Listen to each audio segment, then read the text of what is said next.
Welcome back to Breaking Spines, the miscellaneous book review show for reviewing miscellaneous books. And we are getting nonfiction up in here.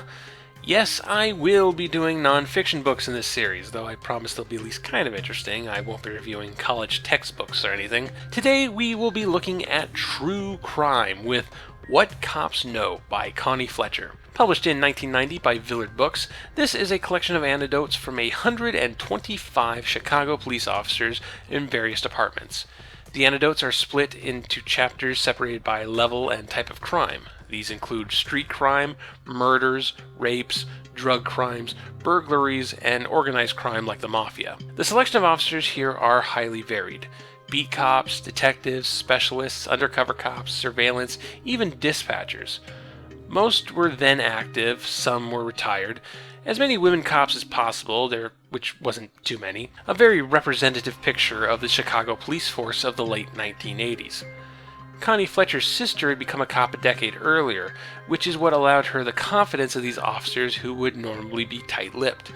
Some are anonymous, but the majority of the people interviewed here gave their names and stations. However, thanks to the book's format, you can't pin any of the quotes to any of the officers. The anecdotes presented range from as little as one sentence to as long as 5 pages, and are arranged by subject matter and, most interestingly, flow. Fletcher clearly spent many months piecing these accounts together, trying to find stories that weave into each other and segue into other topics. For example, we get a 3-page story of a dispatcher who had to help a distressed mother perform CPR on her baby over the phone. Everyone winds up alright, the baby survives, it's a feel-good story. The very next anecdote is about a crime scene where a mother dismembered her baby. It's the most jarring moment in the book, going from a baby saved to a baby lost, and that segues into other gruesome scenes, which segues into cops talking about how they cope with all this horror, which leads to them talking about the kind of dark humor they use as a coping mechanism. But as they talk about these jokes they do, each anecdote gets a little lighter, a little softer, until it's just stories of cops goofing off and doing super trooper shit. The name of the cops interviewed are listed at the end of each chapter, but these are listed in alphabetical order, and none of the anecdotes get credited to anyone. It's impossible to attach a name to a story, and for that reason, this book is just about worthless as an academic piece or as something to which the Chicago police force can be held accountable to. Yeah, if you've been following my Twitter, you're probably aware that, along with a lot of people right now, I'm not a big fan of law enforcement. I have an inherent distrust of people who put themselves in a position where they can laud ultimate authority over other people to the point where they can legally kill them. You need to be completely 100% altruistic, because any human weakness or prejudice can compromise your judgment. So when I read anecdotes in this book that are less than altruistic, more than 0% prejudice, I want to know who these officers are and I want them held accountable for their performances. That's impossible with this book, and it's personally frustrating. Yeah, it was probably the only way Fletcher could get these accounts in the first place, and it's better than nothing, but with the current political climate, this wouldn't be considered acceptable. Detached from any author, these anecdotes become less than real. Some of these stories are clearly embellished, some might be flat-out lies, and there would be no way to fact-check them. So it gets to a point where you can only really enjoy it as a piece of narrative. And as narrative, it's actually a pretty interesting read. Fletcher has a good eye for the good stories, and knows when to drop them in when they're at their most effective. There are stretches of this book that are a laugh riot. Cops dealing with idiot criminals and pulling pranks on the new guys. And then there are stretches that are tense thrillers, detailing violent shootouts and chases. And then there are stretches that are totally depressing, usually involving child victims.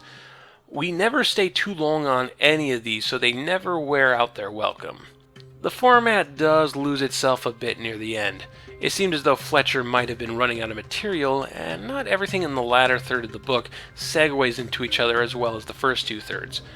Fletcher then opts for bolded paragraphs that basically say, okay, we're done talking about muggings now, let's talk about house burglaries. That'd be fine if Fletcher hadn't proven herself so good at it earlier.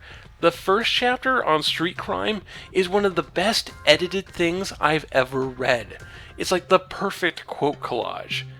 As for the individual details presented, there's a lot to learn, especially about the drug trade. There's a lot about street names, about transportation, a lot of comparison between the heroin and cocaine markets. What I found most interesting was how changes in Ziploc bags in the 1980s changed how drugs were transported. And since we've kind of already brought it up, yes, there are anecdotes in here that paint the Chicago police force as racist. But not against black people, believe it or not. No, apparently cops in the late 1980s were really racist towards the American Romani population.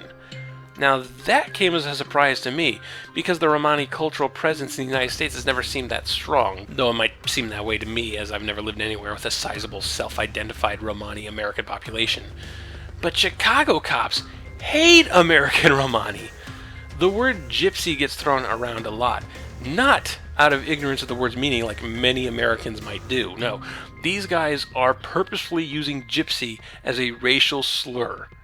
They go on about how gypsies like to steal, how they'll scam people, how they justify their crimes with the religious rhetoric. And I'm just holding my head screaming, where the hell did this come from? I was expecting some shit about African Americans or Mexican Americans. I had no idea such deep-seated hatred for the American Romani existed. I don't know. Don't ever think you're truly culturally aware, because then you'll stumble on something you've never heard about like this. So, would I recommend What Cops Know? Well, it's useless for research. You can't source it for your college paper. It's actually more valuable to creative types. If you're writing anything to do with crime, or you have a police officer character, or if your story is set in late 1980s Chicago, you should definitely check this out. There's a lot of details here to flesh your story out, and a lot of these anecdotes read like flash fiction. Good for inspiration. I wouldn't be surprised if this book was in the writing room of both The Wire and The Sopranos. Even if you're not writing about cops specifically, I think just about any aspiring writer should check out at least the first chapter. The editing there is inspiring. I am not overselling that. If you lean towards acting, a lot of these anecdotes would make for good practice monologues. Of course, this is about true crime, which means it's more or less 300 pages of trigger warnings, so if you're more sensitive to these kind of things, best to avoid. If you can get this through your library, I would do that before picking up a used copy online. Try them before you buy them. Well, thank you for watching, and keep on breaking spines.